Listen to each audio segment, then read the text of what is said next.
కష్టాలు కొని తెచ్చుకుంటున్న కాంగ్రెస్. తెలంగాణలో కాంగ్రెస్ ప్రభుత్వం కష్టాలు కొని తెచ్చుకునేలా ఉంది. ఇప్పటికే 6 గ్యారెంటీల విషయంలో ప్రతిపక్షం తీవ్ర ఒత్తిడి తెస్తున్నా ఎన్నికల కోడ్ అంటూ కాలం వెళ్లబుచ్చుతున్నారు మంత్రులు. వడ్ల బోనస్, కరెంటు కష్టాలు, తాగునీరు, సాగునీటి కొరత లాంటి సమస్యలున్నా ప్రజలు సర్దుకుపోతున్నారు.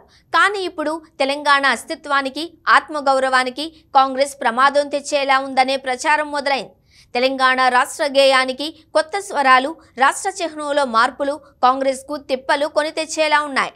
టీఎస్ను టీజీగా మార్చినా ఎక్కడా వ్యతిరేకత రాలేదు. అదే ఊపుతో తెలంగాణ గీతానికి కీరవాణి సంగీతం అనేసరికి చాలా మందికి నచ్చలేదు. ఇది కేవలం బీఆర్ఎస్ చేస్తున్న విమర్శగా చూడలేం. సోషల్ మీడియా మొత్తం అట్టుడికిపోతోంది. తెలంగాణలో మంచి సంగీత దర్శకులే లేరా అనే ప్రశ్న వినపడుతోంది. ఇక ఈ విషయంలో తనకేం సంబంధం లేదని అందశ్రీ కోరుకున్నారు కాబట్టి కీరవాణికి ఆ బాధ్యత అప్పచెప్పామంటూ రేవంత్ రెడ్డి ఇచ్చిన వివరణ మరింత మంట పెట్టేలా ఉంది.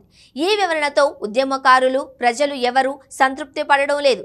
తెలంగాణ చిహ్నంలో కాకతీయుల తోరణం, చార్మినార్ గుర్తుల్ని కూడా చెరిపేస్తున్నారనే ప్రచారం కూడా కాంగ్రెస్ను ఇరుకున పెడుతోంది. ఇక్కడ కూడా బీఆర్ఎస్తో పాటు తటస్థులు, ఉద్యమకారులు కాంగ్రెస్ ప్రభుత్వంపై గుర్రుగా ఉన్నారు.